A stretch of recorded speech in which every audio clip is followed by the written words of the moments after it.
is making fibroids, turning them to suya. Wow. That's interesting. Wow.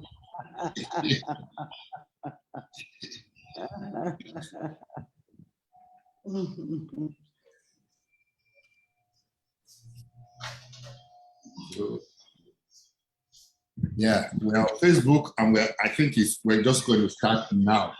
It's 3 o'clock, and I think we just get started now. Fantastic. Yes. Yes, so it's 3 o'clock and we're starting now. Thank you so much for creating time to be with us this afternoon. It promises to be a very interesting afternoon. And wherever you are in any part of the world, I say good afternoon, good morning, or good evening. You're welcome to this special webinar. And I would like to recognize the encouragement and participation of the Association of the General and Private Medical Practitioners of Nigeria, who have been so supportive in this. And this also, we are taking this into consideration. And that's where we're merging the practice and the business of medicine together this afternoon. So we're talking today about Haifu, and then we're also talking about financial literacy for doctors. So this promises to be a very good and entertaining and enlightening webinar this afternoon. Just come along with me. I will be discussing the justification for Haifu, and then Dr. Njoku, who is a seasoned gynecologist and is the head of the Fibroid Care Center at Nordica, will be talking about the journey with Haifu so far in Nigeria. And then if you permit me, the last speaker, who will be the biggest masquerade, I guess, Mrs. Fumi Ajayi, will be handling the topic, financial literacy for doctors. I think this is going to be very interesting. Anytime I listen to her, I still pick one or two things about your finance. And I guess that's one of the things that we doctors don't know, that we're managers, especially those of us who are managing practices. And it's very important for us to be able to look at what the business is doing and be able to actually also have budget and predict what you are going to do in the future. But I'm sure she will handle all that for you. So I'll just introduce the speakers. Well, I think I've introduced Dr. Njoku, is the head of the Haifu unit in Nordica. Mrs. Fumi Ajayi is the MD CEO of Risk Analyst Insurance Brokers Limited. And she was former Managing Director, Chief Executive Officer of Cornerstone Insurance PLC and Nikon Insurance PLC. She has over 33 years experience in the insurance industry, and she was the 48th president of the Chartered Insurance Institute of Nigeria. She's also an author and a mother. So thank you so much, Mrs. Ajayi, for being here today. And I think we just get this started. So I'm going to talk about why the rationale for Haifu in Nigeria, because sometimes some people ask me, why Haifu in Nigeria? So if you listen to me in the next couple of minutes, I'll tell you how and why we think Haifu is something that we should look at in Nigeria. So I'll be kickstarting this story of Haifu in Nigeria, and Dr. Njoku will take it over and tell us how the journey has been so far. So if you just join us now and take a good, comfortable chair, and then please come along with us.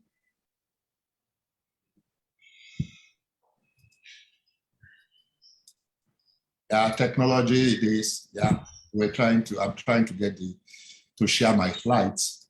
I guess in a few minutes that should be done.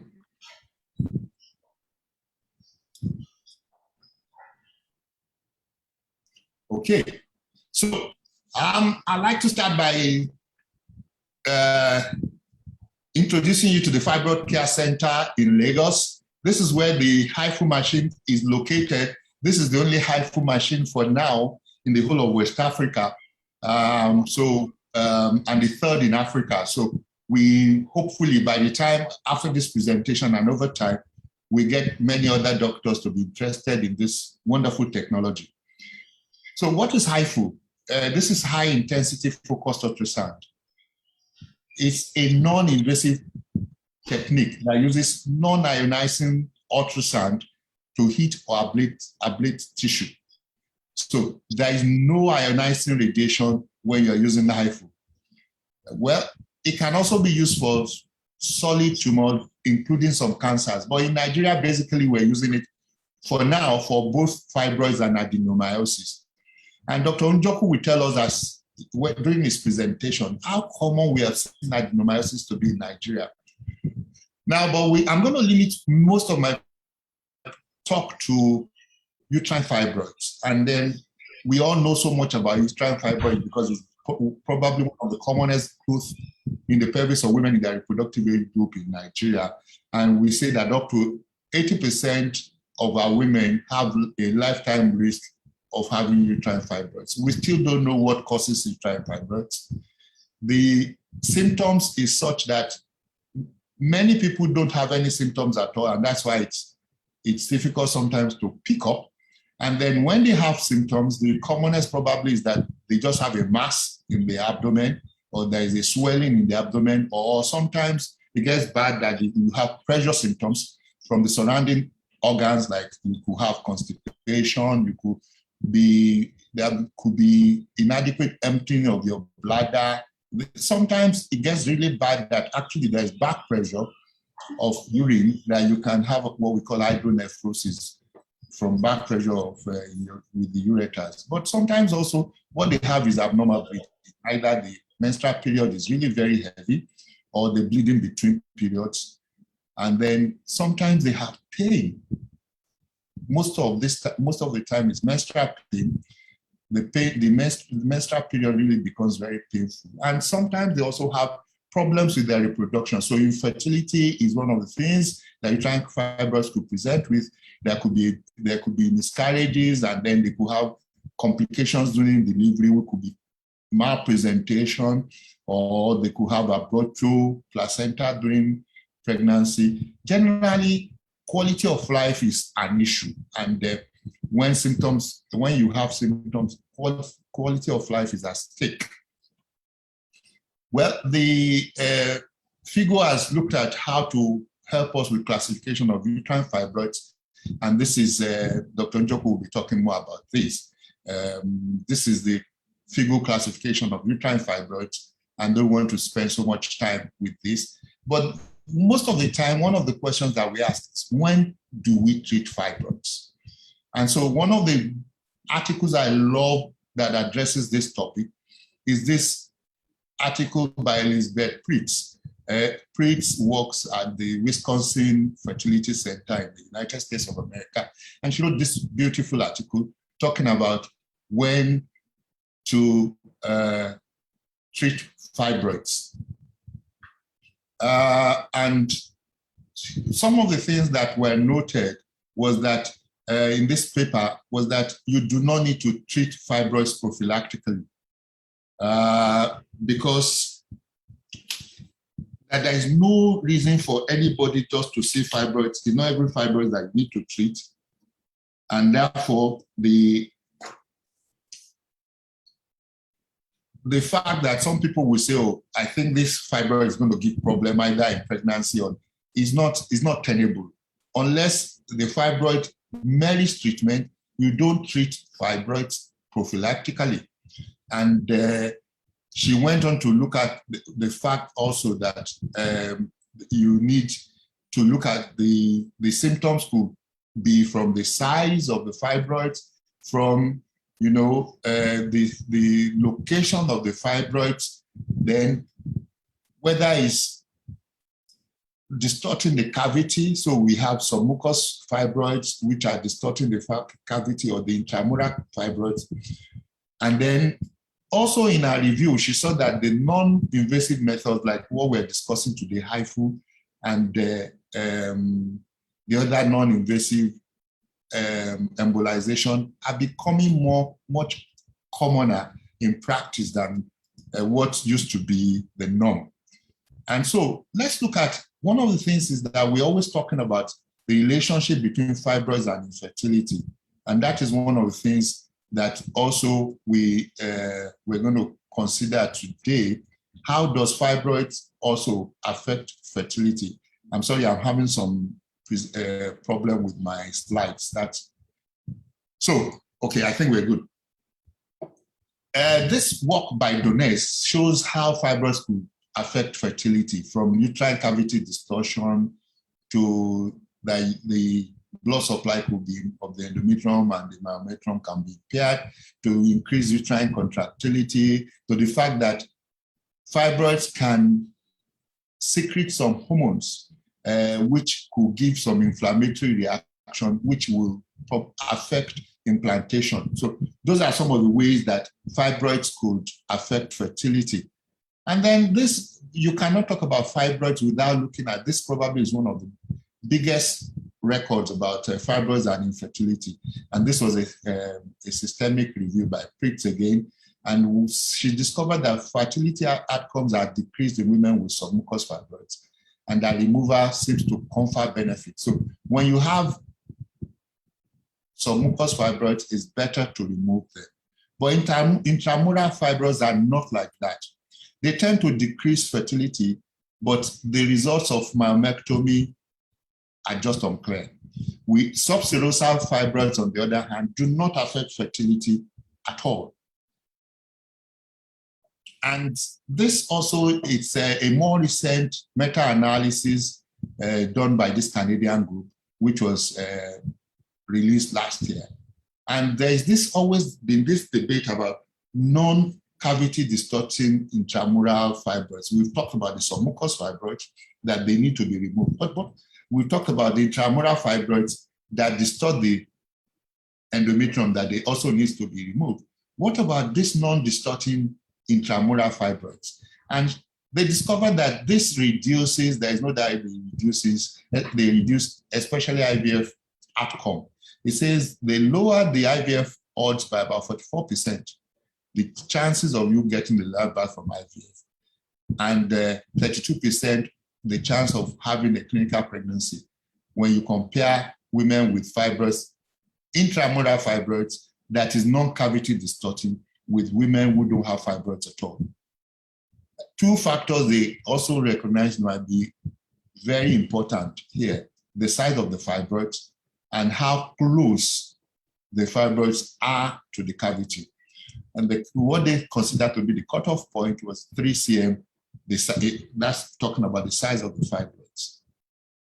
Now, let's talk about treatment options. What are the options available for treating fibroids?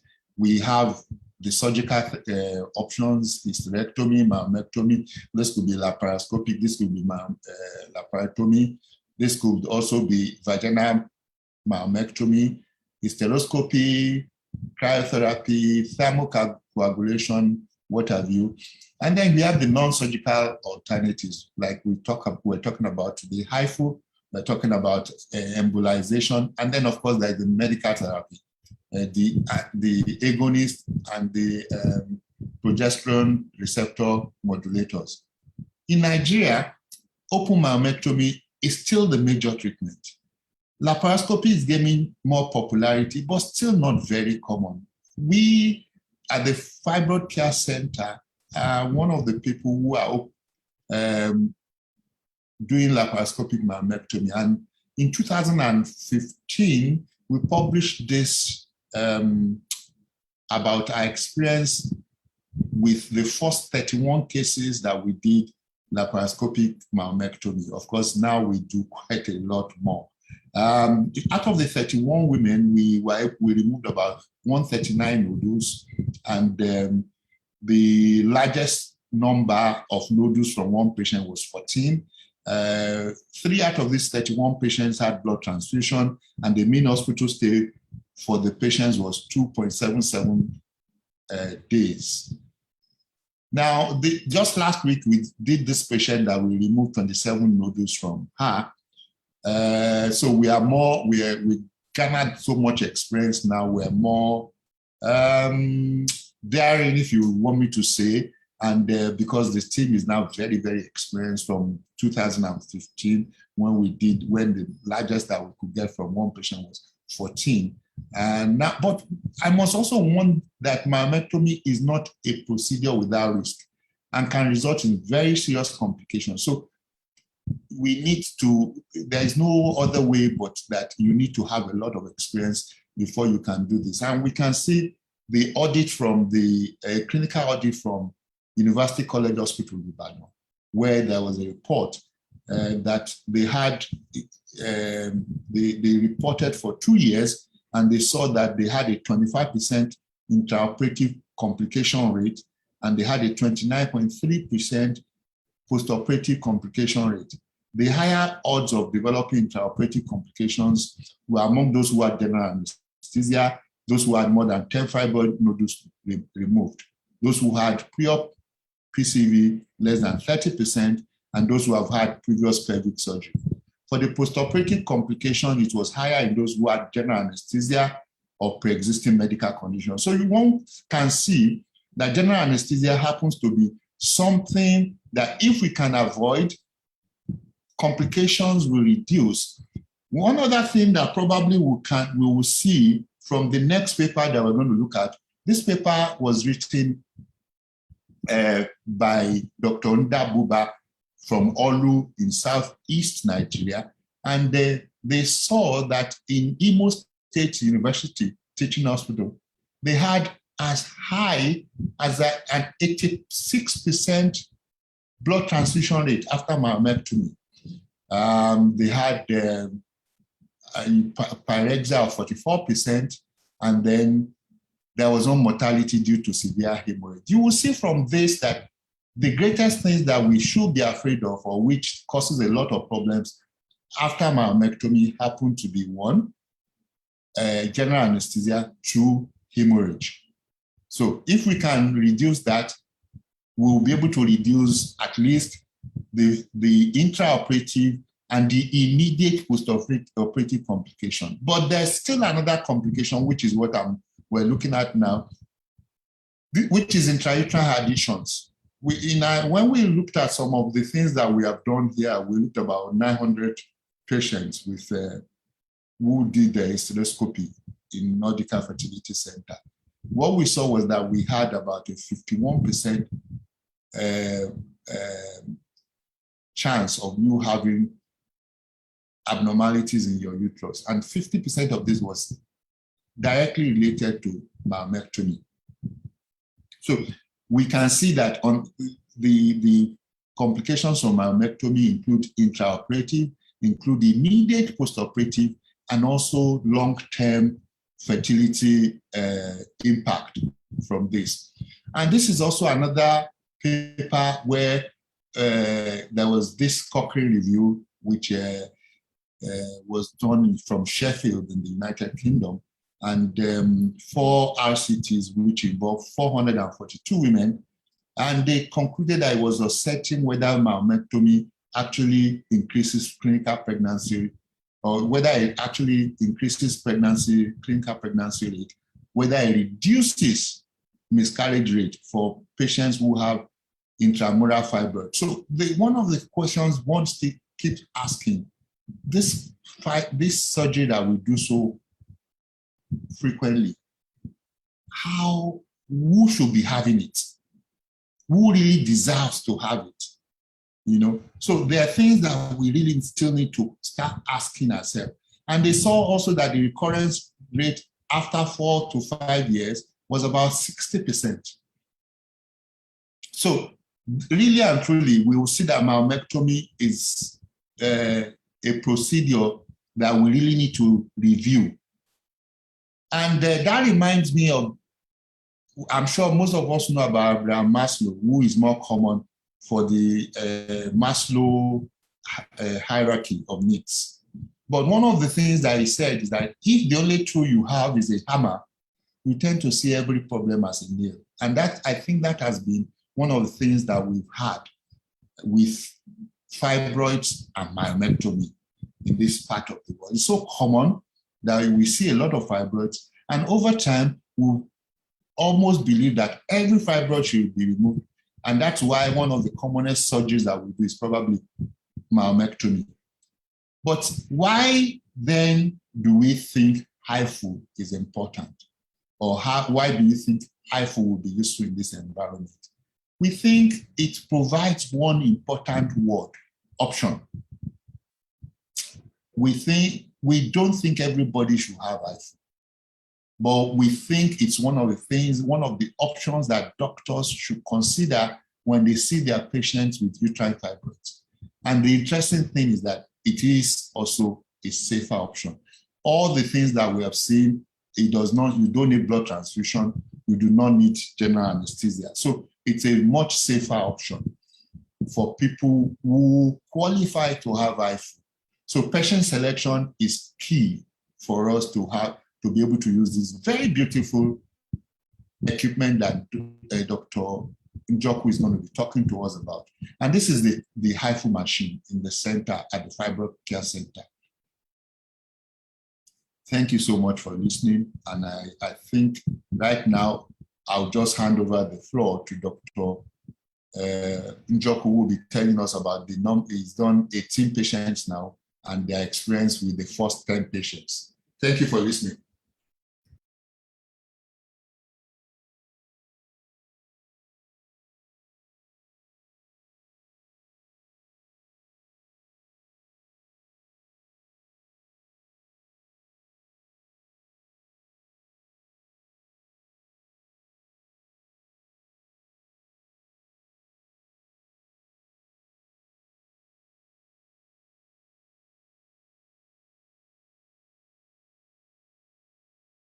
On, then put this one on.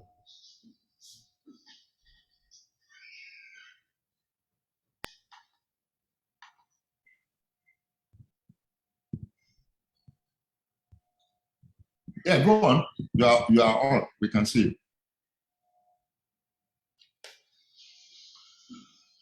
Good afternoon, sir. Thank you for the wonderful introduction on Haifu. It is quite educative. Good afternoon, all. So in continuation with the presentation, I would discuss about Haifu, and I'll talk about our journey so far in Nigeria.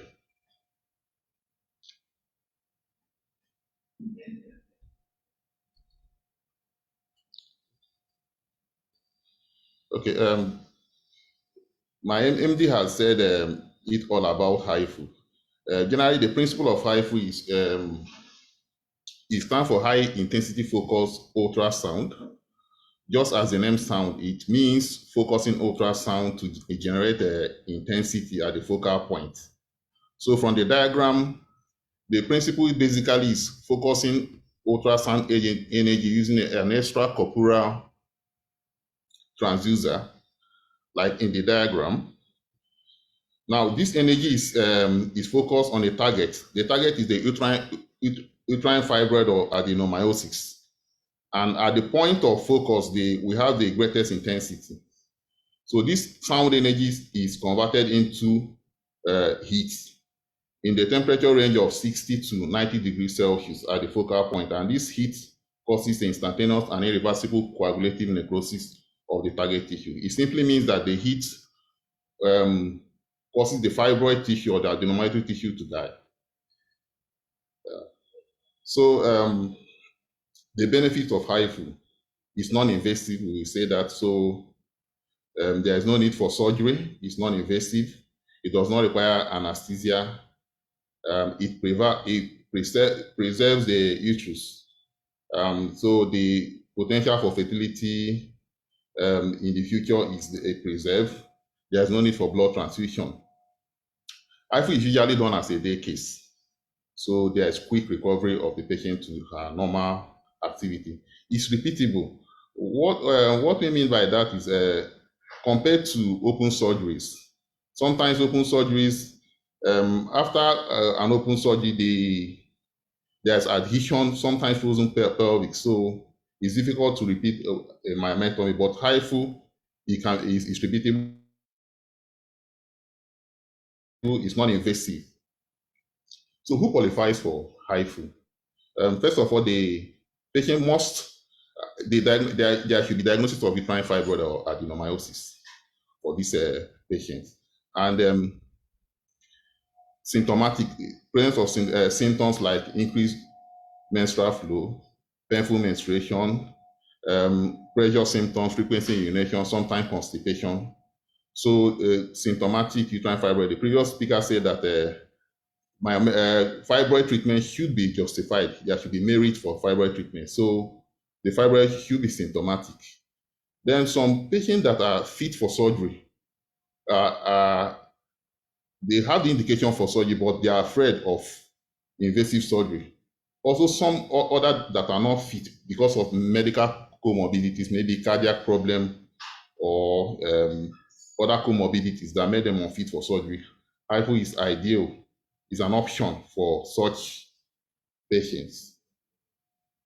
So relative contraindication, what do we look out for that will make us, because one of the key things we consider in Haifu is patient selection. We select our patient carefully.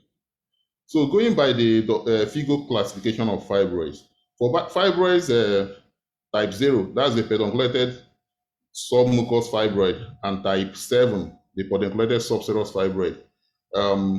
For these types of fibroid, we are very careful with Haifu. The reason being that after treatment, the tissues undergo shrinkage. You know, the treatment causes coagulative necrosis of these tissues, as the death of these tissues. So after treatment, the immune system now take these tissues out. So they undergo shrinkage. So while shrinking, they might detach from the peduncle or the stalk. And maybe for the ones in the subserous part, the type 7, they might float, they might detach and float in the peritoneal cavity. The submucous fibroid is advised, advised to use a hysteroscopy for such a type of fibroid. But other types of fibroid, as shown in the Figo classification, can be treated with Haifu. Then for Haifu treatment, we usually use a conscious sedation for these clients. So if a client, maybe for medical reasons, they are not suitable for sedation and analgesia, such patients, we are careful using Haifu treatment. So people that have done abdominal liposuction, the sound waves travel through the anterior abdominal wall to the target organ, the fibroid or the adenomyosis. So if there's history of liposuction, sometimes it heals with fibrosis, and it can cause dispersion of this sound wave. So for such group of patients, we are careful using Haifu. Haifu also requires a patient to lie prone, that's facing down on the Haifu table for some time. So we advise them to, as much as possible, not to move during treatment. So most feedback and response are verbal. So these clients need to actually communicate with the health personnel. So people with communication difficulty, people with hearing problem, for such patients, we may be very careful with such patient, because of we need that communication when we are doing the Haifu treatment. Then for people that have passed menopause, fibroids should shrink after menopause. So if fibroids are still growing after menopause, we usually suspect risk of malignancy of the fibroids. So we are very careful using Haifu for such women. Then absolute contraindication. In this condition, we usually don't advise Haifu as a treatment option. People that have done a radiotherapy for maybe pelvic malignancy or any other reason, radiotherapy causes tissue fibrosis. So, and we need what we call an safe acoustic path when we are doing Haifu. So the triangular region, there shouldn't be any organ that contains gas within that triangular region. So because of the high risk of adhesions after radiotherapy, such patients are not fit for Haifu. Then if patients that have a gynecological malignancy, like ovarian or cervical or uterine malignancy, such patients also are not very fit for Haifu. We talked about that patient lying prone during Haifu treatment. So if patient maybe have any medical condition, maybe lumbar disc disease or other disease that prevent them from lying in such position, for a very long time, for about an hour. So such patient may not be fit for Haifu. Also, pathologies of the fibroid, like cellular fibroid, whereby the fibroid has increased blood supply. Also in malignant transformation of fibroid, also we are very careful using Haifu. Such clients are not fit for Haifu. There is a Haifu offers us a low post-operative complication. A study done in Hong Kong, about 140 patients we are treated for fibroid and adenomyosis. And out of these clients, about 3 of them developed mild complications such as skin burn, back pain, and temporary sciatic pain. This further buttresses that the complication profile for Haifu is low compared to open surgery. One of the largest study done on Haifu is done in China. About 2,400 Chinese women were studied in 2 arms. One arm did a Haifu treatment, and the other arm did invasive surgery, hysterectomies and myomectomies. And the complication rate were compared. For Haifu, about 0.2% complication was seen in people that did Haifu.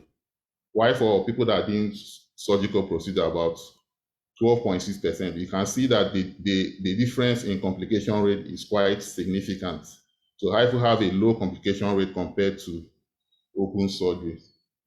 Down to Africa, studies also have been done in Black women in South Africa about for Haifu, and it was found that Haifu is both safe and effective in Black women. So Haifu can be applied for Black women. It's effective in Black women.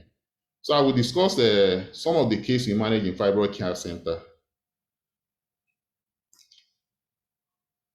Our first case, a 38-year-old para-zero. She presented with heavy menstrual bleeding, urinary frequency, and constipation. The MRI showed an intramural posterior myoma about 9 centimeters in diameter, as shown in the diagram. That's a T2 MRI image showing a solitary myoma looking on the endometrium. So the patient was treated with Haifu, and you can see this is a contrast ultrasound. It's a contrast ultrasound image we did before and after Haifu. The halo area in the image shows the area that was ablated, and we are able to achieve 90% ablation of the myoma. During follow-up, the next menstrual period was normal. Case 2, a 31-year-old lady, para-zero, presented with history of heavy menstrual bleeding and severe dysmenorrhea, that painful menstruation and prolonged menstrual period. She had, because of the heavy menstrual bleeding, she had repeated blood transfusion due to severe anemia, and also she used a Zoladex injection, which is a gonadotropin-releasing hormone analog for the severe menstrual pain. Her MRI showed a posterior wall adenomyosis. That's a T2 weighted image MRI. You can see from the image the posterior wall of the uterus is thickened, and there is this white area showing the endometrial tissue dispersed on the posterior wall. There is no circumscribed area of myoma. That's the MRI feature of adenomyosis. The patient was treated with Haifu, and you can see we achieved ablation of the adenomyotic tissue, the posterior wall adenomyotic tissue. And after treatment, the patient received Zoladex injection. Her next menstruation normalized, the flow normalized, and the severe painful menstruation improved significantly. Case 3, A 35-year-old para-zero presented with heavy menstrual bleeding and with associated severe anemia. This client have to quit her job because of the heavy menstrual bleeding and the anemia. The MRI showed a submucous myoma about 4 centimeters in diameter and multiple intramural myoma. So we are able to achieve 92% ablation of the myoma. You can see from the contrast ultrasound before and after the Haifu procedure.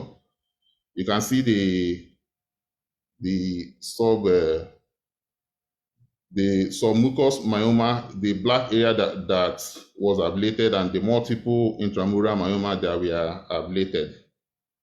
Her next menstruation was normal after the Haifu treatment. These are an MRI images that compared before and after the Haifu procedure. Is a T1 contrast image. We use to check the blood supply of the myomas. So this was before the procedure. The image have a significant enhancement of the myomas, and after the procedure, you can see the black areas show that there is no enhancement. That means the blood supply of the myomas there are cut off. The myoma tissues are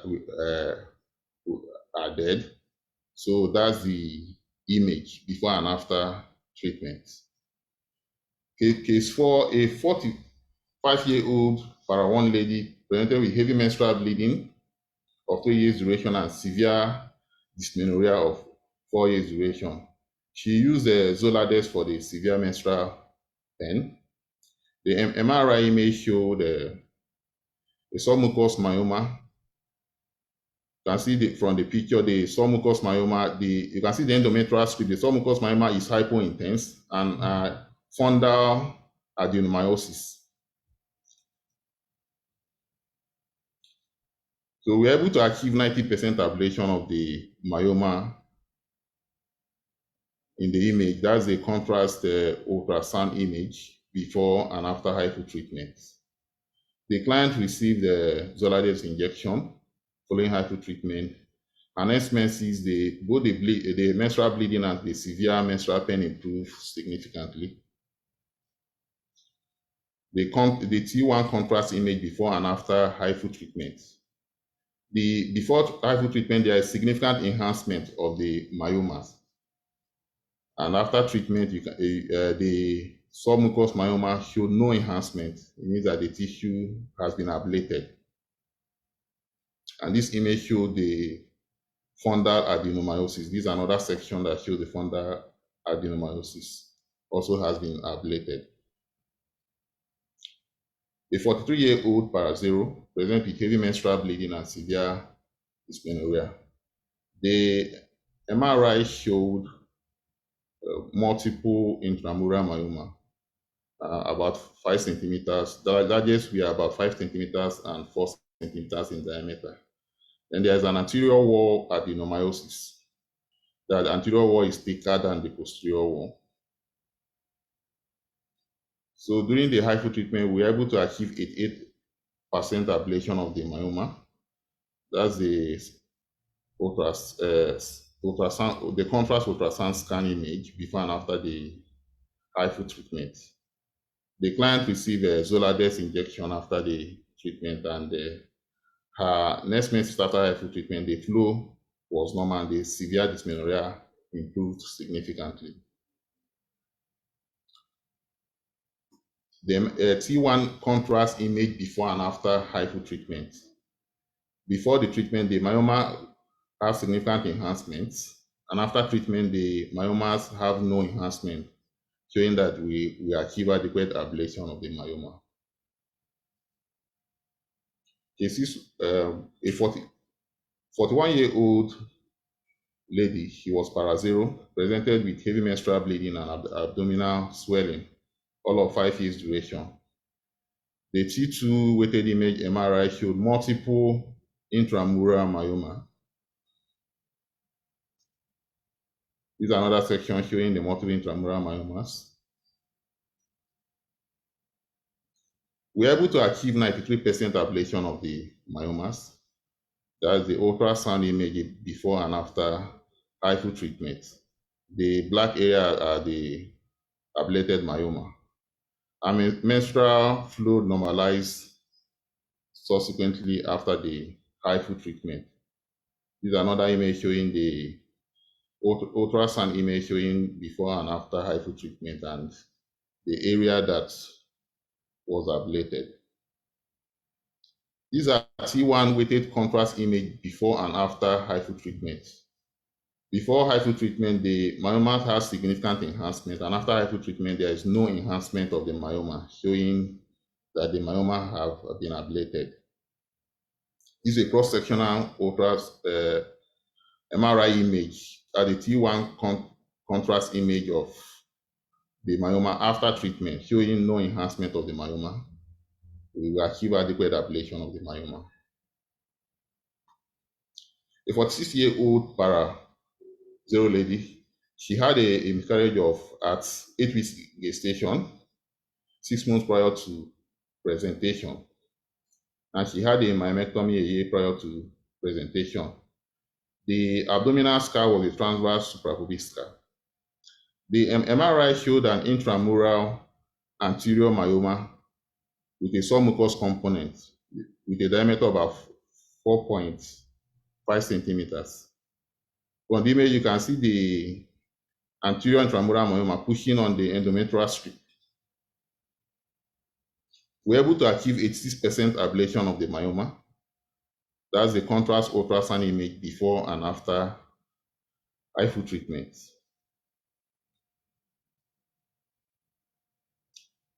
The next case, a 45-year-old para 1, she had a previous cesarean section, presented with severe dysmenorrhea of 9 years duration, and she used the Zolades injection for the severe menstrual pain. The abdominal scar was a transverse suprapubic scar. The MRI image showed an anterior wall adenomyosis. From the MRI image, the anterior wall, the anterior uterine wall is thicker than the posterior uterine wall, and there is no circumscribed massing.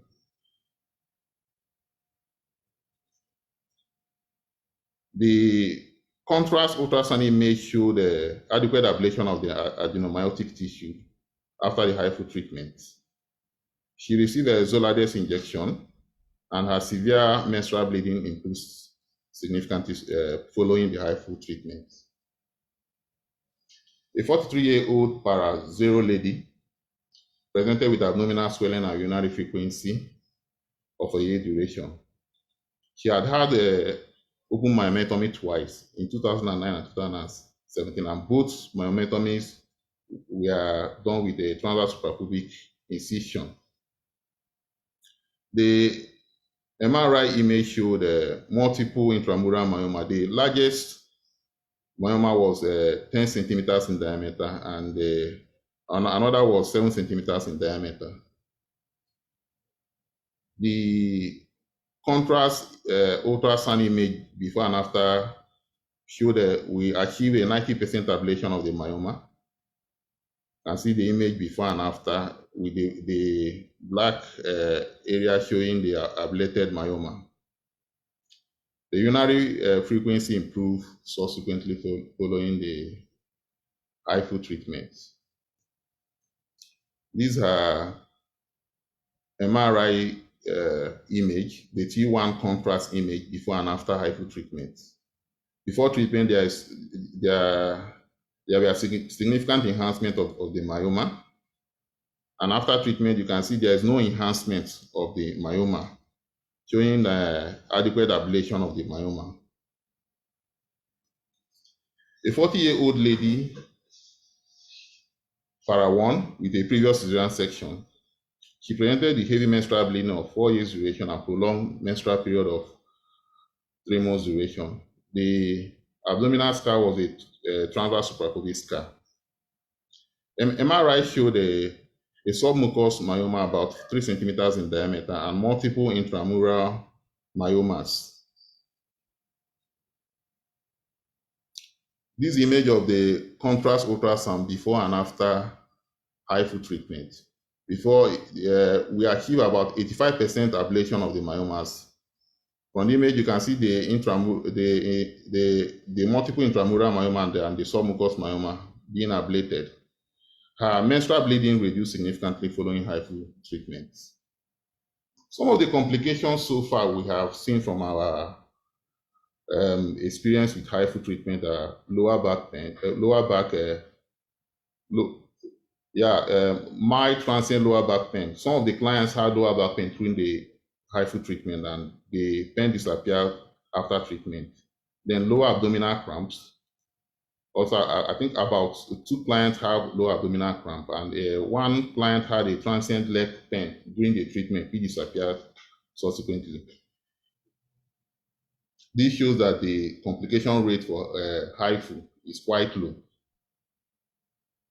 In conclusion, from my experience in Haifu treatment of uterine fibroid adenomyosis is quite effective, and the diagnosis of adenomyosis is often missed.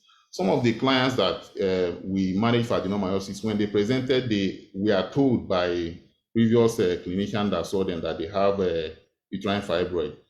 So the adenomyosis were picked during the course of our evaluation.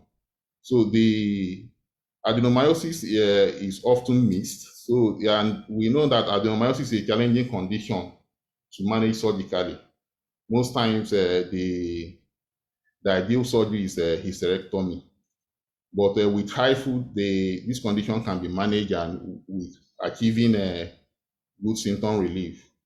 So there should be increased awareness for adenomyosis, and the clinicians should have a high index of suspicion. And also, people should be trained on how to diagnose this condition radiologically with ultrasound and other imaging techniques. Haifu is safe and has a low complication profile. And there are other benefits of Haifu, such as no anesthesia, no need for blood transfusion. It preserves the uterus and patient recover quickly after the procedure. Thank you. Yes, thank you so much, Dr. Njoku. Yeah, I think there is a question here. Thank you for the presentation, Dr. Njoku. My questions are, what is the chance of recurrence of those myoma and tissue ablated? Is asking about recurrence of the tissue ablated. Is Haifu indicated in women with metastatic endometrial carcinoma? I thought you had said that cancer is something that we run away from. So maybe you have the response to that first. Okay. Thank you, Dr. Irebu, for the question. The fibroid is a monoclonal tumor. What it means that each fibroid tissue originates from a different cell line. So if a patient has multiple fibroid, each of them is formed from a different cell line. And when you treat a fibroid, the cell line that produces that fibroid doesn't grow another fibroid. And but another cell line that may grow another fibroid, but it has been shown from literature that the time from treatment of fibroid to the growth of a fibroid usually take about 3 or more years. And sometimes we advise our patient some of the things that may some of them that may prevent a regrowth. Things like pregnancy, the risk of regrowth. When you treat a fibroid and you advise the patient to get pregnant, it has been found out that if pregnancy happens after fibroid treatment, the risk of regrowth is lower. For the metastatic endometrial carcinoma, one of the things I mentioned in the contraindication is that it's not used for malignant gynecological pathologies. So it's not used for metastatic endometrial carcinoma. Thank you. Yeah, what is the indication for Zoladex in all the patients that have had Haifu treatment? Okay, for endometriosis, endometriosis is when endometrial tissue as seen within the myometrium. And in endometriosis, after treatment, is usually give that first for it helps with the symptom relief, and also it take care of any residual adenomyotic tissue. Also, that's why we give that for 3 months after Haifu treatment of endometriosis. Of adenomyomas, Of adenomyosis, rather. So the only time we give the Zoladex is for adenomyosis, not for adenomyosis. Yes, not for fibroid. So the question is not right that it's all patients. No, it's not all patients. It's only for adenomyosis. I also observed that all the selected patients had an MRI done, considering the low resource environment we are in. Is the workup and Haifu cost effective? Maybe go on. Yeah, go on. For evaluating this patient, MRI is very important to us. One of the things we use MRI to look at for is one, the location sizes of this uterine fibroid. Then another thing is the blood supply and the nature of uterine fibroid. We talk about hypo-intense and hyper-intense. When a myoma is hypo-intense, it's easier to treat with Haifu. So we can actually know the amount of power and the time where it may take to achieve adequate ablation. Also, it gives us insight on the blood supply. I talk about the malignant transformation of uterine fibroid. So where with MRI, you can actually see people with uterine sarcomas, you can actually see increased blood supply. Another thing it helps us is in follow-up. You can see some of the patients we manage. I show you the MRI before and after Haifu. So in follow-up, the T1 weighted image actually shows the enhancement of the myoma. It shows the blood supply of the myoma. After treatment, the myoma that we are ablated should not have any enhancement. You can see the dark area showing no enhancement. So because when these clients are treated for uterine fibroid, the fibroid takes time to shrink, but the good thing is that the symptom relief is quicker. The fibroid shrinkage in about 3 to 4 months, we can achieve about 45 to 50% shrinkage, and up to 75% about 6 months. But the symptom relief is quicker. So for this client, for one of the images that can actually show this ablation is MRI, and we compare before and after. So these are some of the reasons why MRI is important. So we shouldn't shy away from it that MRI is pretty very important with if you're doing Haifu. And there is no, we talk about this low resource. We need to also move with the world. One of the reasons I'm sure why our pick-up rate for adenomyosis is very low is because we don't do MRI. Most people now who are treating fibroids who want to be able to differentiate between the two, also they're using more of MRI for the diagnosis, or they're going to do 3D ultrasound so that you can look at the junction and see whether it's thickened or not. So I don't think there is a shortcut to this. Thanks for the presentation. Do we have studies on pregnancy outcome after Haifu? Well, yes, not in Nigeria yet, but there is in Spain, it is center in Spain, Mother Teresa Hospital in Spain probably has the highest collection, apart from China, on babies born from Haifu, born after Haifu, sorry. But majority of these babies really and truly are born spontaneously. So we're going to work together with some other people, even on IVF after Haifu. Yes, but there's some records already, but the majority of them are spontaneous pregnancies after Haifu. This is from Benjamin Oranyi. What is the cost of treatment for Haifu for a session? And there are repeated sessions to achieve 100% cure rate. Yeah. Do you want to take that? Or I don't know any method that gives you a 100% cure rate to start with. I think what we're talking about here with Haifu is about 90%. And just like you said, majority of the patients don't need more than one session. For the cost is 1.5 million. What are the types of cancers that Haifu can be used for in gynecology?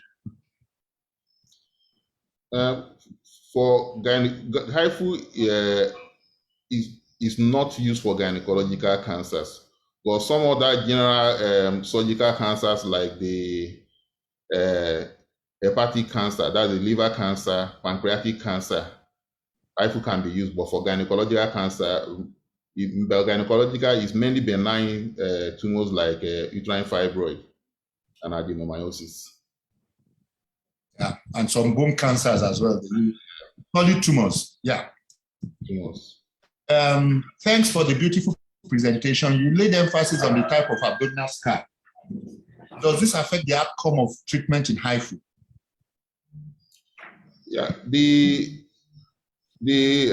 principle of Haifu, I may mention that the transducer that produces the ultrasound energy is outside the anterior abdominal wall, it's extracorporeal, and the waves travel through the anterior abdominal wall to the target organ, that's the uterine fibroid and adenomyosis.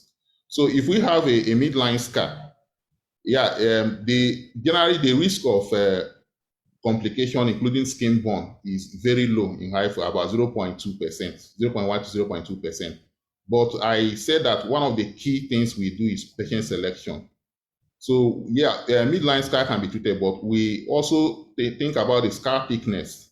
And also we also do an imaging study to look at whether there is any adherent bowel between the anterior abdominal wall and the uterus, because there is what we call the acoustic part, the part the ultrasound energy travel before it focuses on the focal point. The bowel should not be within the acoustic part. So these are some of the things we look out for when we have a client with a midline scar. And midline scar can be treated, but they have a higher risk of skin burn. But the complication rate is quite low, about 0.1 to 0.2%. Okay. There's a question from Facebook. How many months after Haifu can one get pregnant?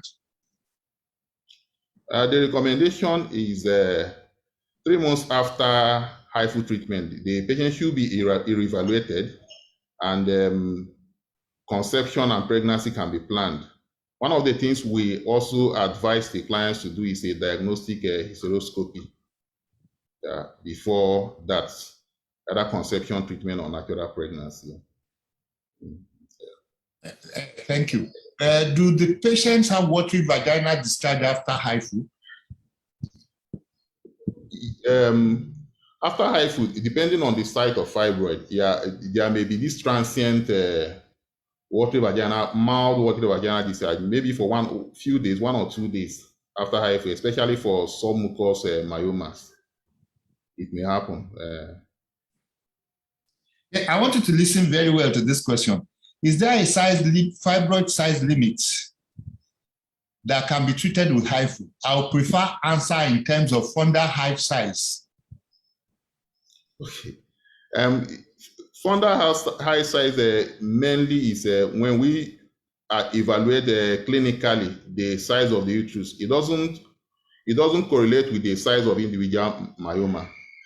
Sometimes the fundal height may be quite big, but individual myomas are quite small. Maybe the person have multiple uterine myomas. For the size of the myoma we can treat, there is no limit for now for size. What size does to us is that it may increase the treatment time, the time required to achieve adequate ablation of the myoma. It may also, there is still option for what we call interval treatment. We can treat some parts and do another treatment to treat the remaining portion of the myoma. So for size, really is not a limitation for us in terms of Haifu treatment. Yeah, Okay, I'm going to take one more question, and then we'll come back to the questions later on, and then so that we can let Mrs. Ajayi talk to us. I'm just going to take one more now. I saw one very interesting question here now. Yeah. Please, is Haifu recommended for submucous myoma? Is there a limit to the number of intrauterine myomas that can be treated by Haifu? This is from Dr. Kaka. Yeah.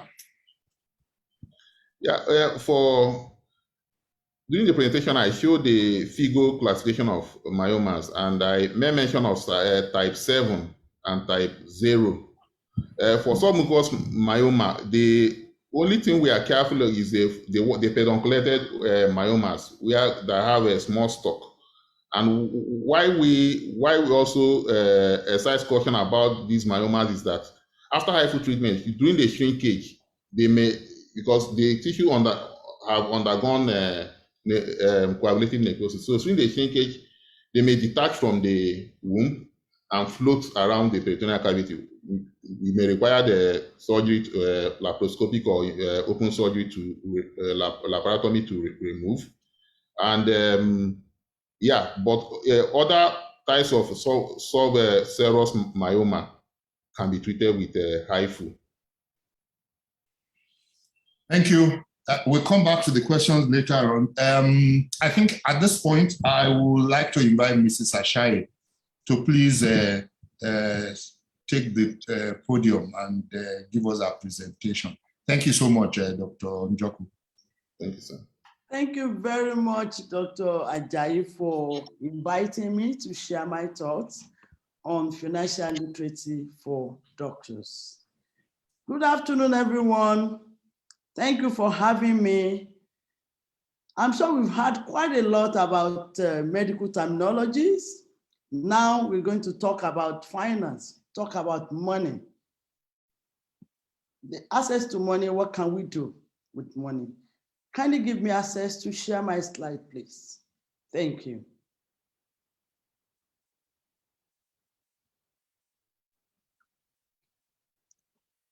Yes, financial literacy for doctors. We'll be looking at the following: the agenda for today, introduction to financial literacy, type of businesses, objective of businesses, the nature of accounting. What do we mean by accounts or accounting? Key accounting concepts, use of financial information, managing your hospital business as a doctor for people that own businesses, that owns hospitals, and we also talk about insurance requirement for doctors. And I will conclude. When we say financial literacy, what do we mean? It means the possession of knowledge and skills that will assist us in effective money management. How can our money continue to make money for us, basically? It also means the ability to understand how money works. And of course, financial literacy is the end result of financial education. All the financial education we have, that is financial literacy. The application, talking of budgeting, do you budget every year, beginning of the year? Do you monitor your budget? How do you monitor your expenditure? The cash left in your bank account, do you invest there? What type of investment do you do? Cash, bond, different ways. We're going to talk about all this. I love this quote. Knowledge is power. The more you know, the better off you are going to be able to create a better financial life for yourself and your organization. Also, financial literacy is the understanding of various accounting concepts and how they can interplay with life. Still, money, money, money. How can your money, multiply? and make more money for you. Components of financial literacy. As I said earlier, it involves how you allocate your hard-earned resources or income among competing ones. And I'd like to raise some questions. Do you know your hospital monthly, half-yearly, or yearly projected income? Do you have a yearly budget for your hospital? Do you know where your money goes every month in terms of expenses? Do you know the largest expenditure in your business and do you follow it through? Do you monitor? Do you put control in place? Do you have internal auditors in your hospital? Do you have a portfolio of investment to grow your income? Do you know how to borrow efficiently and optimally when you run short of funds? Do you have insurance and mortgages to secure your future well-being? Financial literacy is the basic knowledge that people need to survive in a modern society. All this information relates to financial literacy, how to manage your money efficiently. It's important to give consideration to these issues to guarantee your future well-being and security. Type of businesses, we all know this: sole trader, partnership, limited liability companies, and companies limited by guarantee. We have the sole proprietorship, we have the partnership. They are different. One owned by one person, the other one by two or more people. We also have limited liability companies. This is a type of entity owned by many investors who are called shareholders. The company is either quoted on the stock exchange or privately owned. The shares of a quoted or listed entity are sold on the floor of stock exchange. This implies that as a shareholder, you can sell your shares whenever you like. The entity is managed with a view of making profits. Hospital is managed with the view of making profit. It is not a charity organization. That is why financial literacy is key. Thus, a shareholder gets two benefits: share of the profits in the form of dividend and appreciation in the value of shares. Of course, we must pay tax. Government is also a stakeholder in our business. Companies limited by guarantee, NGOs, I know doctors, hospitals are not NGOs. Objective of businesses, basically to deliver value by rendering services and executing corporate social responsibility initiatives. Basically, those are the two objectives of any organization. Of course, all this involves money. When money is earned or expended, financial information is created and accounting record is required. Financial literacy involves possession of knowledge and skills to make informed decisions about our financial resources and all money matters. Nature of accounting. Accounting is the provision of financial information needed to take economic decisions, especially in respect of acquisition and efficient use of scarce corporate resources. It involves gathering information, recording, and so on and so forth. What are the outputs of accounting?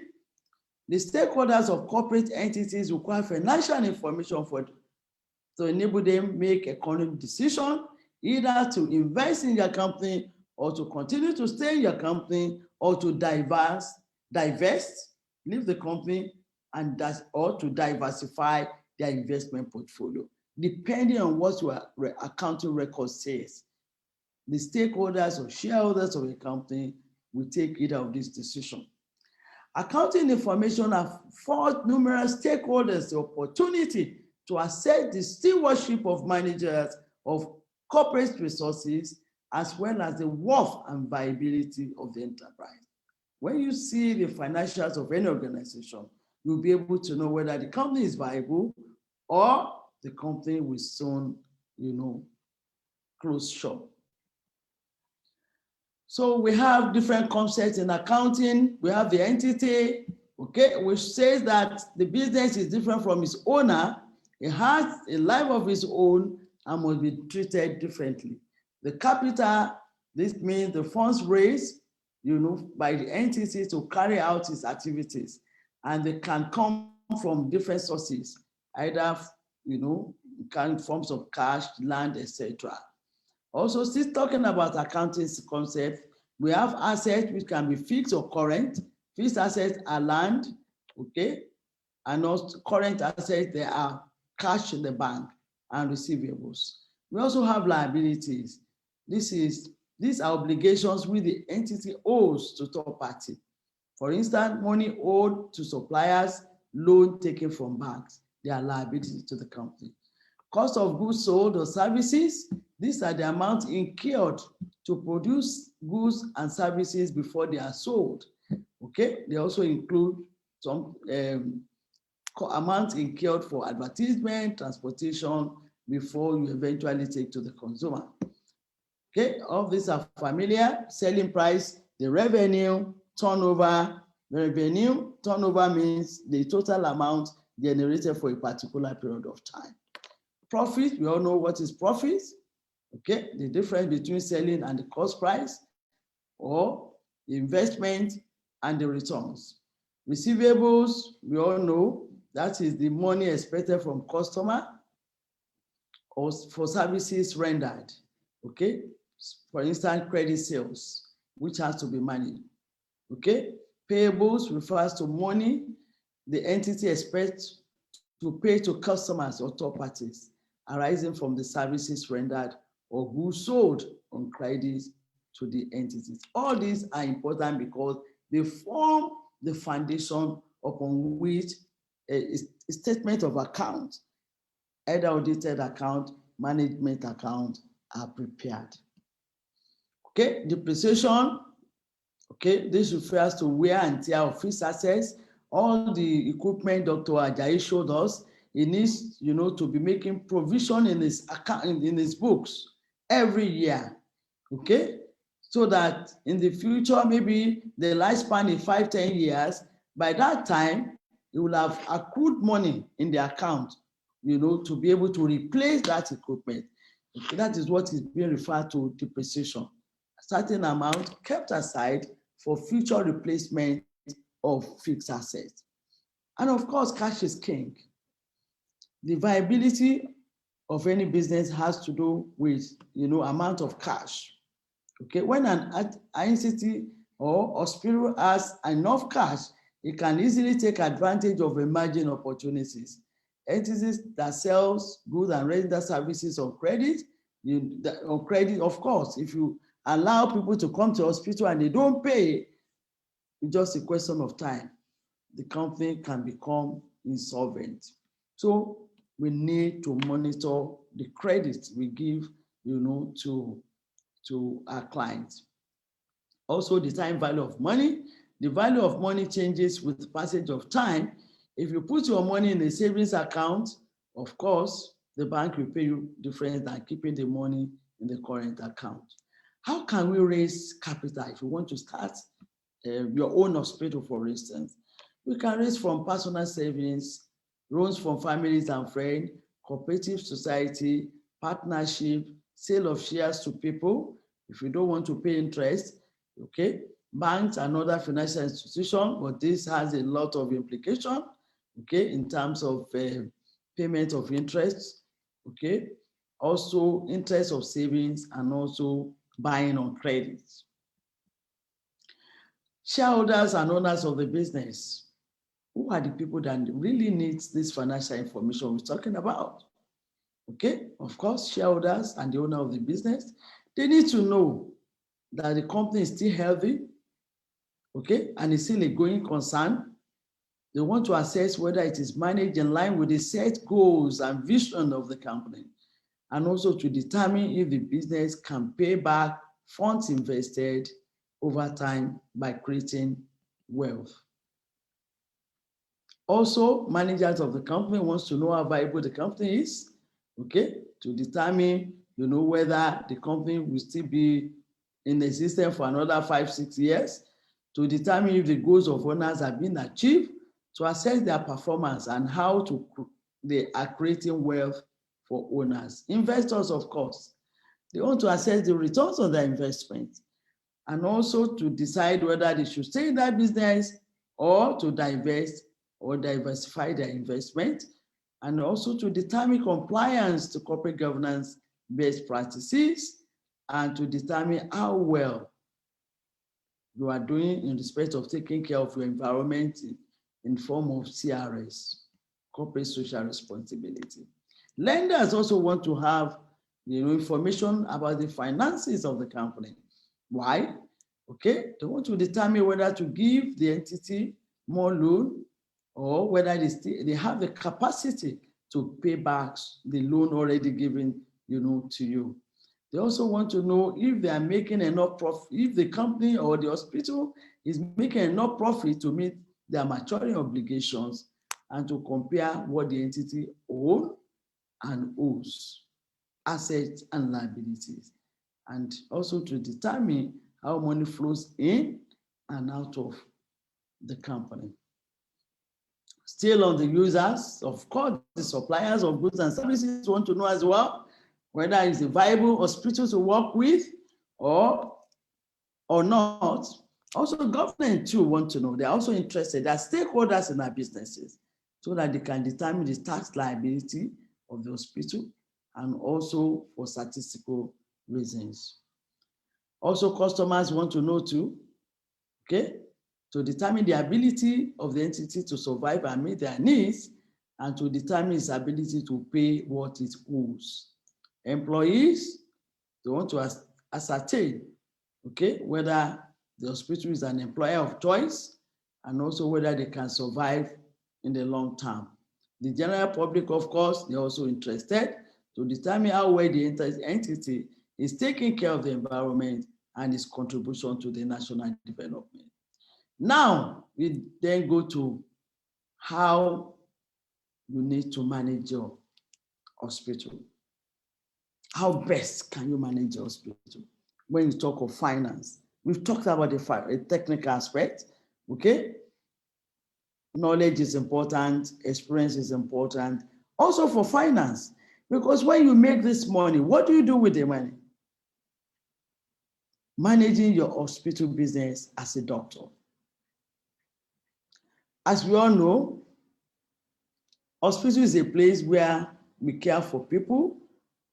However, the sustainability, the long-term sustainability of the hospital depends on how it is managed. And one critical management tool is accounting information. As a doctor, you need to understand the cost of setting up and operating your hospital.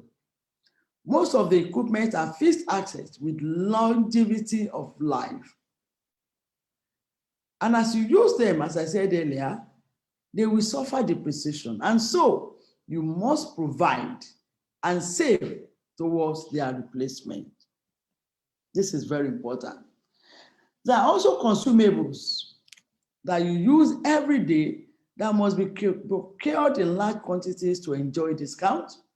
These consumables are your variable costs that must be covered by revenue generated, by the business.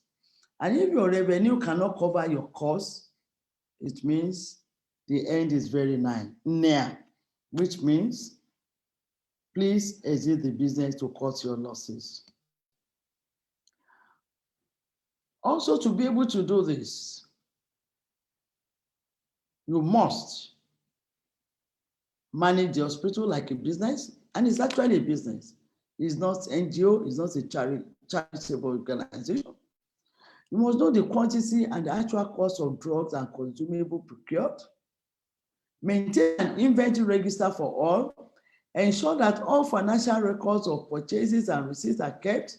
Charge patients reasonably for services rendered so that you can cover your variable costs and have something left to contribute towards taking care of fixed costs and other overheads, i.e. payment of salaries, rent, maintenance, and so on and so forth.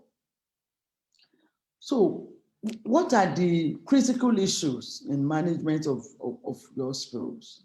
Number one, ensure that all cash collections or payment are received, because receipts are necessary for preparing the accounting record. Ensure that all receipts have serial numbers for ease of control and accountability. And of course, do not render services on credits. If you must give to big companies, it must be well monitored, so that they are not owing you for months. It's like giving them loan, giving them credit. Ensure that patients, including friends and relations, pay for services rendered. We also need to follow money to the bank. In other words, all payments made by patients must be appropriately accounted for. We also must ensure that all revenues are banked. All these are very important. On no account should any expenditure be made from daily collections, because it will distort the accounting records. Even if you are the owner of the hospital, do not take money from daily collections. Draw a salary like an employee, not just, to call the accountant. Can I have 50,000 there? Can I have 100,000 there? It will not help the business. All expenditure must be authorized. If need be, you can maintain an impress account, and we must strive on a daily basis to reduce operational costs. Since talking about managing your hospital as a business, as I said earlier, you must provide for depreciation of fixed assets, prepare annual budgets that will drive your activities. You must have a budget for running your company or your hospital. Beginning of the year, you must come up with a budget. This is the income we should be able to, have this year. Divide it into quarterly basis and review them. This is the expenditure for the year. We should be able to make a profit of this amount by the end of the year. Try and also have a strategic session to discuss your budget, discuss income. How can we achieve this income this year? By the time you have a strategic section with your team, you'll be able to see clearly the vision and the direction on how you can make that happen. You also need to monitor the implementation of an approved budget, especially the two sides, both the income and the expenditure.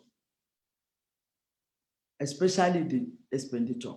Because if you cannot generate the income, if you are planned, but if you're able to drive down the costs, you can still achieve the level of profitability that you have planned for.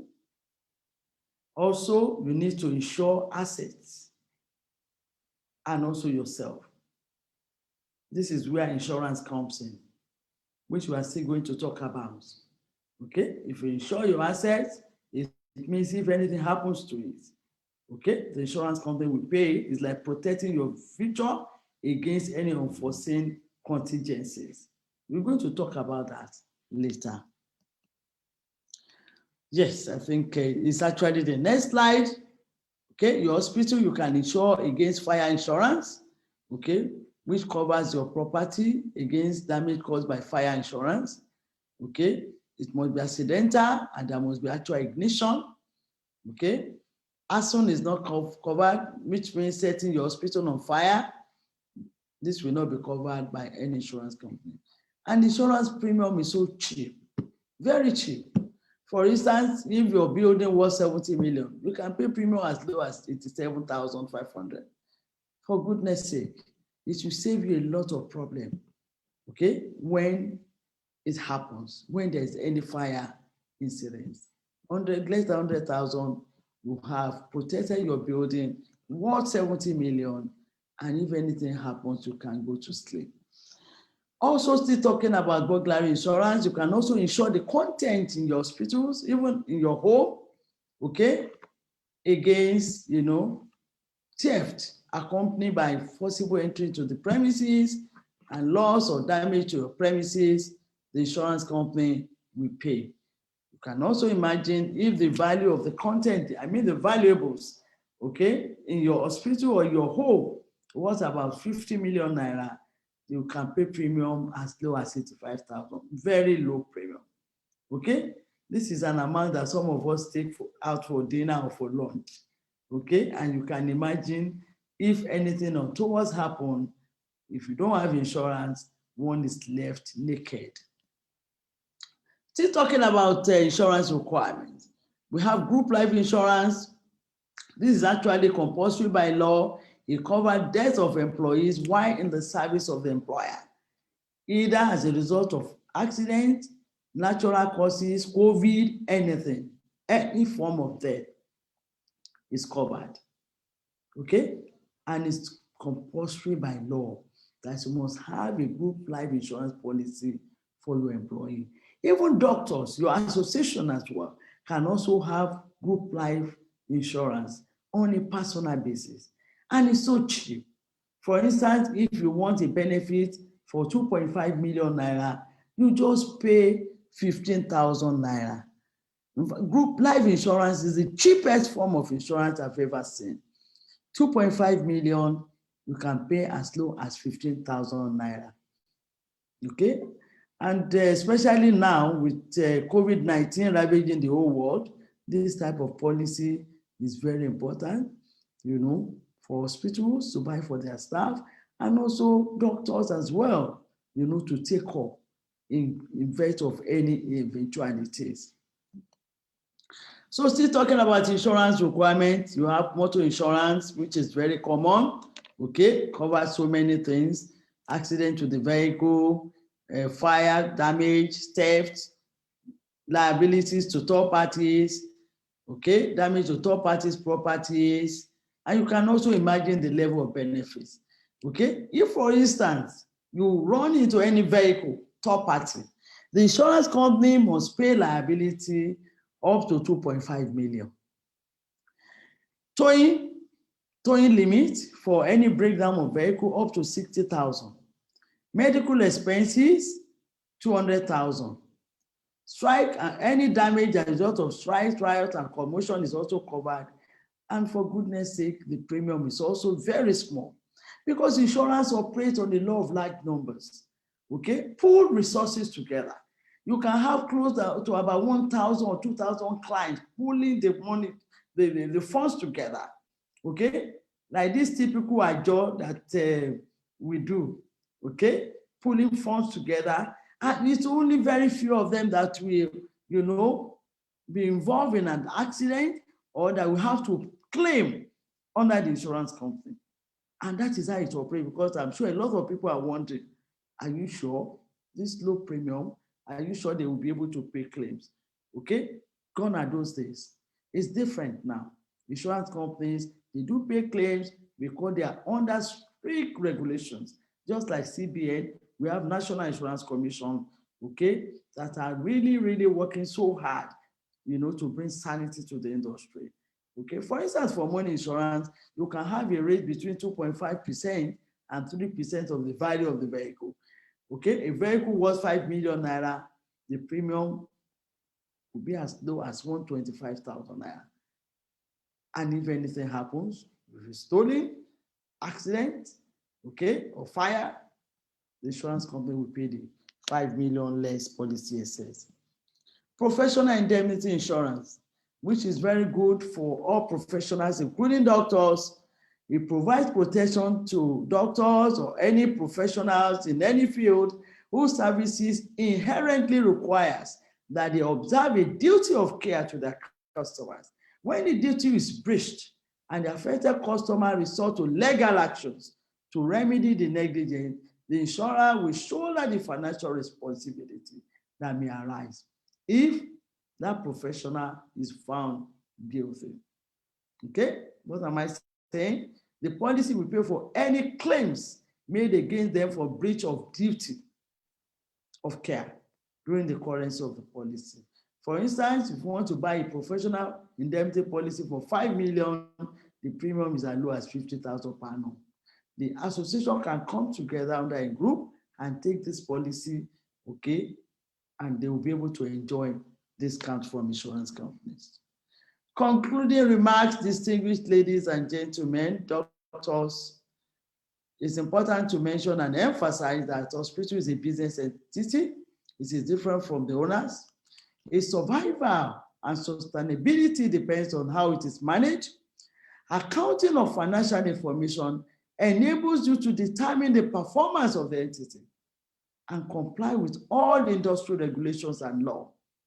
Also remember that cash is king. Avoid credit sales and render free services to friends and relations.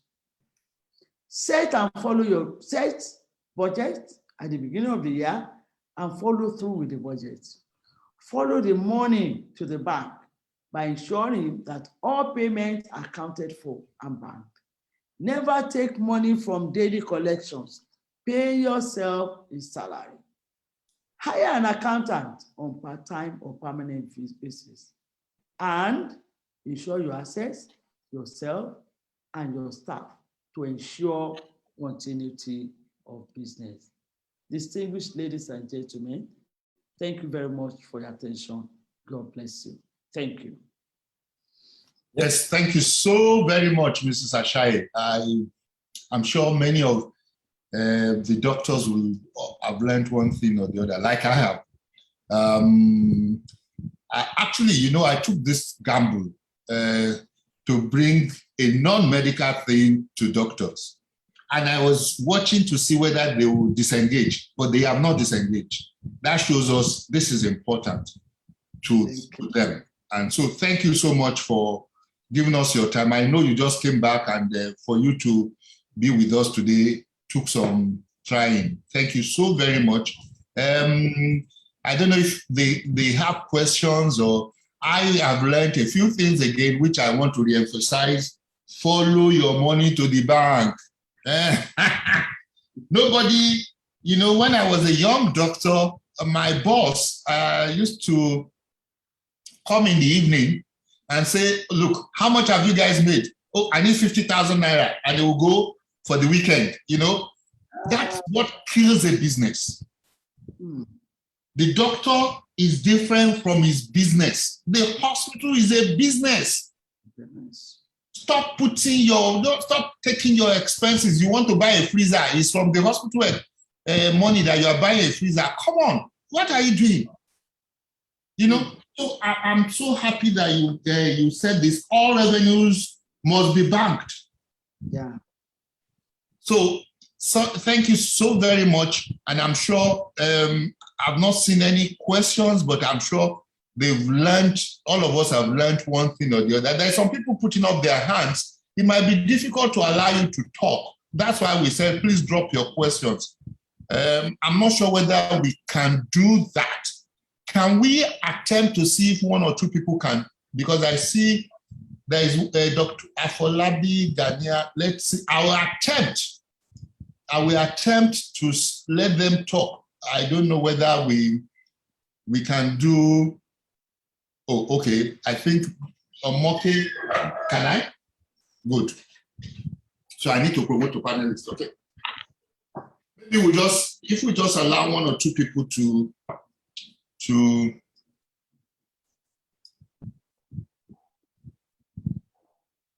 yes, and Lazarus, he also wants to talk. Yeah, so Lazarus or Kafo, can you please ask your question if you want to? I don't think we can take more than two people talking. Okay. Can you please take your question?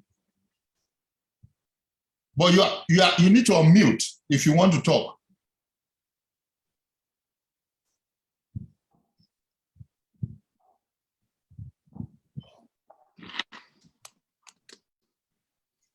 Okay, what I'll do is probably read some of the, okay, it's just Lazarus Okafor is just showing us his handsome face.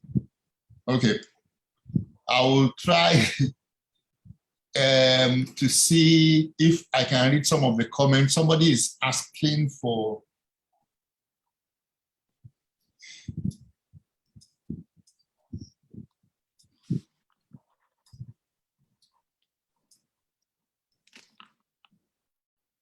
Thank you, Ma. Your presentation is enriching, okay? Thanks for the wonderful presentations. As doctors, we need to hear more of this. Thank you so much.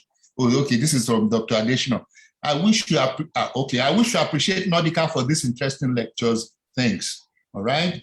For a private practitioner, how can he have professional indemnity insurance? Okay, fine. This is from Ove Bernard. For a private practitioner, how can he have a professional indemnity insurance?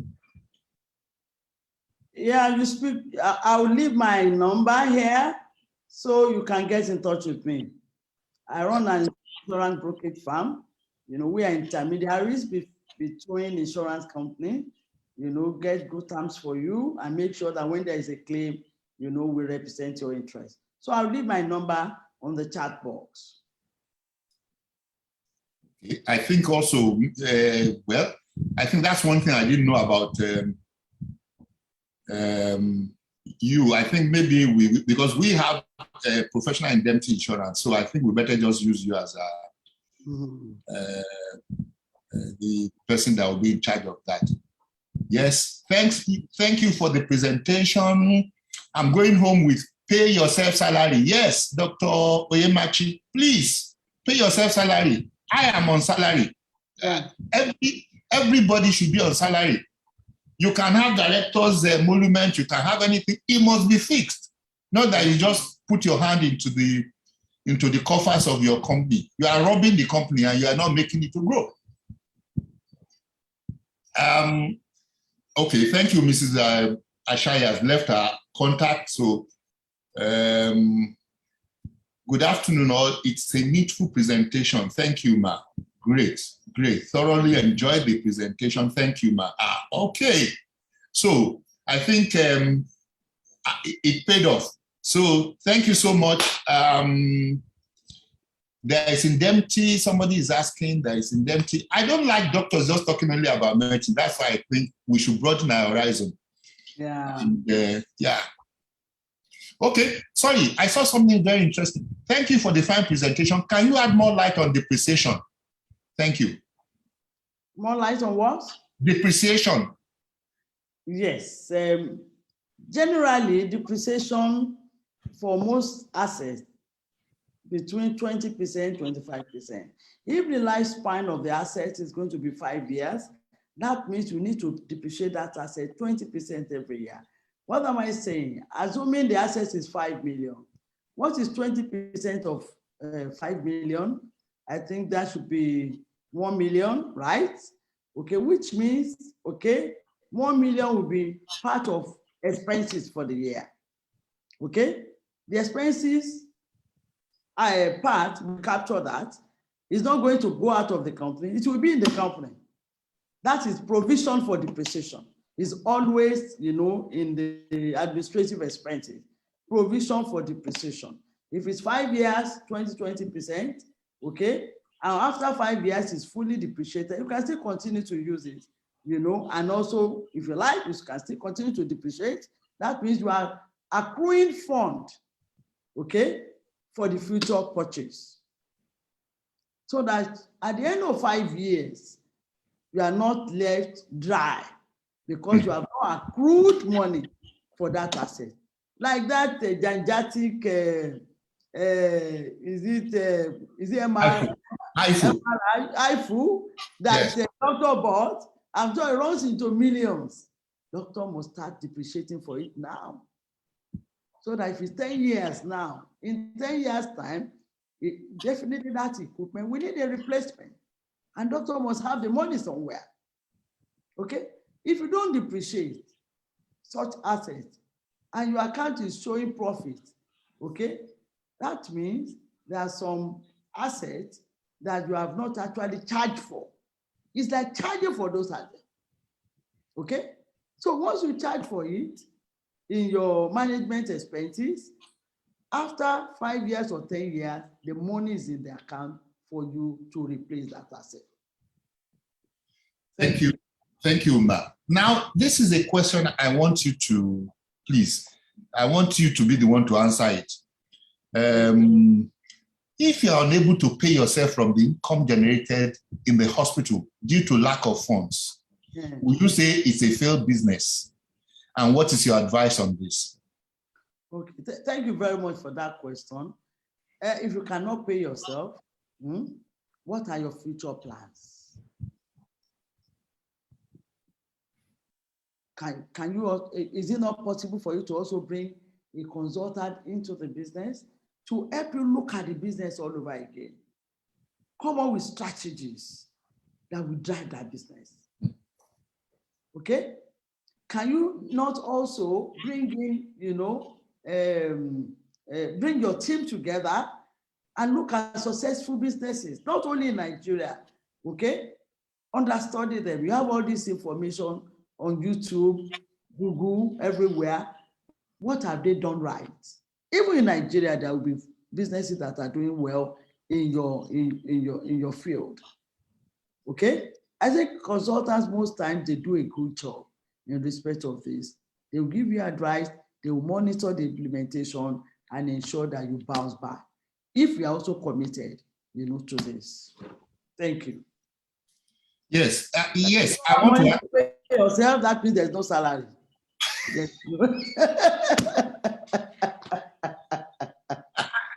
I think one of the problems we have as doctors is that we start businesses. We don't have a feasibility study. There's no business plan. There is nothing. No. So how can you run a business that you can, unless you are a Red Cross? If you cannot pay yourself, so you need to go back and reevaluate the business. What is happening? Do you need to partner with other people? Absolutely. Because this idea that everybody wants to be MD is killing us. Yeah. You can come together. Look, I visited a hospital in the United States. There were 200 gynecologists as partners. 200. The same thing in South Africa. I think they have one hospital village. Everybody will come together, share resources. Okay, like this equipment now, everybody will bring their patient in there, and they charge costs. So there's need for collaboration. Collaboration, that is the word, man. Thank you so much, because that is one thing that we doctors, we do not do. We still think we're in medical school where we're competing against one another. Yeah. We're in the world. There's collaboration, not competition. When you have a service, I find it very funny. You go in a town, for example, you have 10 MRI machines. In that town, they don't even need more than one MRI machine. So why do you have 10? So we need to start looking at these things from the point of view of what is my capacity utilization? Why should I start this now? Why not another thing that will be of service to this one? So I think that's where we just need to start looking at this is a business. This is a business that we're running. It's not a charitable thing. And one of the problems that we have sometimes is that we because we are either working in a government hospital, we're still working with the government, and so we see this as a side attraction. And then, look, what I say is that sometimes is that we are putting the elephant on your head and you're chasing after crickets. Okay? Because we need to look at this thing as business and run it as such. And sometimes you might, even if you don't have the capability, employ somebody that can help you in running it. So, thank you so very much. I mean, I see many doctors who have run businesses for 5 years and they cannot even look at profit and loss. I can't. So I now ask, what have you been doing for the sake of Christ? So I think one take home today is not that we want to castigate anybody, to see that there is a need for us to also let the professionals do their job. And then we also need some training in order for us even to be useful to our businesses. So thank you so very much, Mrs. Ajayi. And I'm sure if there are other questions, Just to add, yes, sir. Yes, ma'am. Lagos Business School, they normally have a course on accounting for non-accountants. And I'm sure there will also be other smaller organizations, consulting firms that can also put that together. You know, accounting for non-accountants. It will help a lot. Thank you. Thank you so very much. Dr. Njoku, I think all the questions will definitely send them, and then we'll address them. I think at this point, I think we need to rest now. Thank you very much for having me. It's just wonderful. I'm sure we're going to do this again. So I've learned one or two things also, and I guess majority of the doctors have also taken something home. So thank you very much for coming, Mrs. Ajayi. Thank you, Dr. Njoku, and then we'll definitely see you again. Thank you, everybody, for being part of this. Dr. Lutu, wonderful having you. Dr. Badebo, thank you very much for being part of this, and I'll see you some other time. Thank you. Bye-bye.